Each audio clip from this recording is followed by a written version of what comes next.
శ్రీమాత్రే నమః. మిత్రులందరికీ శుభోదయం. ఈరోజు శ్రీ క్రోధనామ సంవత్సర చైత్ర శుద్ధ ఏకాదశి శుక్రవారం. ఈరోజు మకా నక్షత్రం ఉదయం 11:55 వరకు ఉంది. తదుపరి కొబ్బ. ఈరోజు ఏప్రిల్ 19, 2024 తేదీ శుక్రవారం. ఈరోజు దుర్ముహూర్తం ఉదయం 8:15 లాగైతే 9:05 వరకు ఉంది. మరలా తిరిగి దుర్ముహూర్తం మధ్యాహ్నం 12:24 లాగైతే 1:14 వరకు కూడా దుర్ముహూర్తం ఇవ్వడం జరిగింది. వజ్యం రాత్రి 8:45 లాగైతే 10:31 వరకు కూడా వజ్యం ఇవ్వడం జరిగింది. ఈరోజు పంచాంగరీత్యా ఈ రకమైనటువంటి ఫలితాలు గోచరిస్తున్నాయి.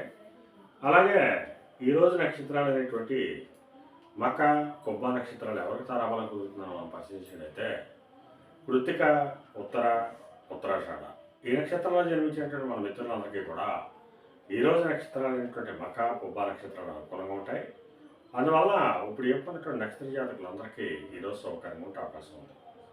అలాగే ఈరోజు రాశిఫలాలను పరిశీలించినట్లయితే మేషరాశిలో జన్మించిన వాళ్ళకి సంతానానికి సంబంధించిన శుభవార్తలు ఉంటారు. వారికి సంబంధించి తీసుకున్న నిర్ణయాలన్నీ కూడా ఈరోజు సఫలమయ్యే అవకాశం ఉంది. వృషభ రాశిలో జన్మించిన వాళ్ళకి ఆకస్మిక ప్రయాణాలు చేయవలసిన అవసరం ఉంటుంది. అటువంటి ప్రయాణాల్లో ప్రమాదాలు ఉంటాయి కాబట్టి తగిన జాగ్రత్త తీసుకోవాల్సిందిగా తెలియజేయడం జరుగుతుంది. మిథున రాశిలో జన్మించిన వాళ్ళకి పరాక్రమవంతమైనటువంటి ఆదాయ వనరులు ఏర్పడతాయి. వ్యాపార అభివృద్ధి కలిగేటట్టు అవకాశం ఉంటుంది. కర్కాటక రాశిలో జన్మించిన వాళ్ళకి ధనాదాయ వనరులు పెరిగేటట్టు అవకాశం ఉంటుంది. నూతన వ్యాపార భాగస్వామ్య ఒప్పందాలు కలిసి వచ్చేటువంటి అవకాశం ఉంటుంది. సింహరాశిలో జన్మించిన వాళ్ళకి గత 2 రోజులుగా పడుతున్నటువంటి ఇబ్బందులు తొలగి కొద్దిపాటి కార్యజయం కలిగేటట్టు అవకాశం ఉంది. కన్యారాశిలో జన్మించిన వాళ్ళకి అతి సామాన్యంగా ఉంటుంది. ఆరోగ్యభంగం కలుగుతుంది, ధనవ్యయం కలుగుతుంది. తులారాశిలో జన్మించిన వాళ్ళకి ధనాదాయం బాగుంటుంది. చేసేటువంటి వ్యాపారాల్లో లాభసాటిగా సాగేటట్టు అవకాశం ఉంటుంది. వృశ్చిక రాశిలో జన్మించిన వాళ్ళకి నిరుద్యోగులకి ఉద్యోగ అవకాశాలు పెరిగేటట్టు అవకాశం ఉంటుంది. ఉద్యోగస్తులకి ప్రమోషన్లు కానీ ఇంక్రిమెంట్లు కానీ పడేటట్టు అవకాశం ఉంటుంది. ధనురాశిలో జన్మించిన వాళ్ళకి పితృరాజధానికి సంబంధించి శుభవార్తలు వింటారు. వారికి సంబంధించి తీసుకున్న నిర్ణయాలన్నీ కూడా ఈరోజు సఫలమయ్యేటట్టు అవకాశం ఉంటుంది.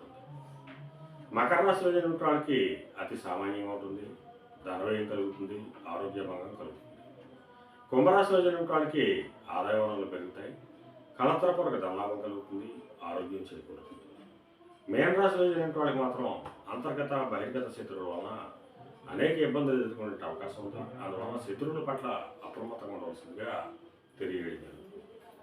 అలాగే ఈరోజు కళారంగంలో ఉన్న వాళ్ళకి కానీ, కళాత్మకమైనటువంటి వస్తువులు క్రయ విక్రయాలు చేసిన వాళ్ళకి కానీ, సుగంధ పరిమళ ద్రవ్యాలు క్రయ విక్రయాలు చేసిన వాళ్ళకి కానీ, సౌందర్య సాధన క్రయ విక్రయాలు చేసిన వాళ్ళకి కానీ ఈరోజు మిక్కిలి శుభదాయకంగాను లాభదాయకంగా అవకాశం ఉంది.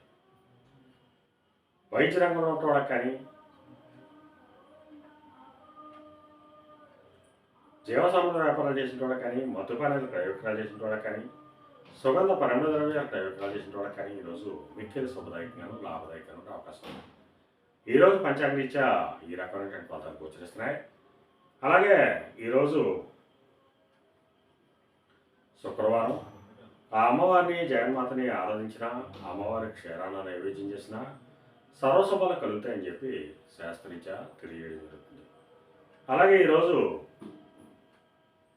లేత ఆకుపచ్చ వస్త్రాలు కానీ లేదా ధవళ వస్త్రాలు కానీ ధరించినట్లయితే సర్వశుభాలు కలుగుతాయని చెప్పి శాస్త్రీత్యా తెలియజేయడం జరుగుతుంది. ఈరోజు అదృష్ట సంఖ్యలుగా 2, 5, 6, 8 తెలియజేయడం జరుగుతుంది. ఈ అదృష్ట సంఖ్యలు కలిగినటువంటి మన మిత్రులందరికీ కూడా ఈరోజు అంతా శుభకరంగా ఉండే అవకాశం ఉంది. అలాగే మళ్ళా రేపు శుభోదయం కార్యక్రమంలో మళ్ళా కలుసుకుందాం. అంతవరకు మన మిత్రులందరికీ మరొకసారి శుభోదయం. ఇట్లు మీ పెద్దబాబు సిద్ధాంతి గోలాల.